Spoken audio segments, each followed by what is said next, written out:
السلام عليكم ورحمة الله وبركاته. كبجنتوتا في دعوتوتا وردفتوتا حالما أوروتوب ويلكم أشمار كفونو هندك السنو ألاف بيه كيسا تكا بدا أصون جنة هندك السنو نجيني كيسنا أبو عندما كيسنا وردفتوتا كي يارونين قمنا ماتينا تاتن نجيبي شطرتان قلتو مقلان كيسن دجاحة ومالينا فجراء روني هاروتاتن اللي asuman gara YouTube channel kiyadda balamun subscribe like share godha warroonni duralle akkuma seentanii like share gochuun eegala najajjabeessa isin jedha akkuma duraatitti ammallee ittuma fufaa umrii dheeradha bakka yaadda muraada gaya isin jedha.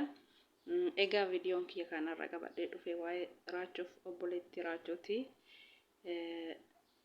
Namni gaafa gara biyya ofii galu nama gammachiisaa wanni hundas nama jedha. Gammachuu addaattu namatti dhagayamaa jechuudha.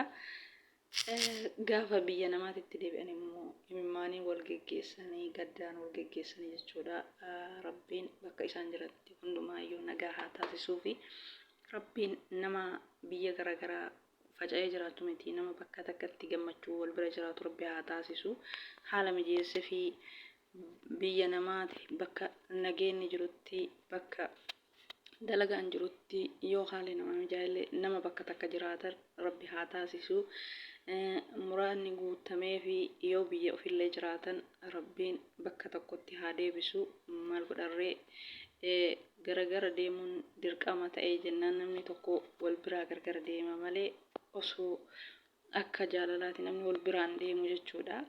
Hojjattiin tunneen gadda reefu torbaanii na fakkaate erga dhufte gammachuu guddaadha. Har'ammoo himmaanii wal geggeessanii abshir hawwii firaachuu gaafa Rabbi jedhe tokko muraan isinii guutamee walitti bakka tokko dachaatanii bakka tokko waliin jiraattanii numaraafuu gammachuudha.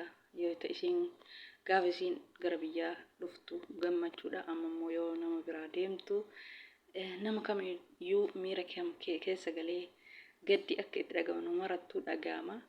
Walaakin homaa gochuu hin danda'anii carraan gargar nama yaafti. Rabbiin carraa keenya bareechee hunduma keenya nama bakka takkatti deebi'ee waliin jiraatu Rabbi haa taasisu. Obboleettii kan kee si biraa deemte raachuu namni dirqamatu gargar nama fageessa malee jaalateeti miti. Abshir siin jenna raachuu obboleessa keenya. Rabbiin gaaf tokko haajaa isinii guutee nama wal bira deebi'u Rabbi isin haa taasisu.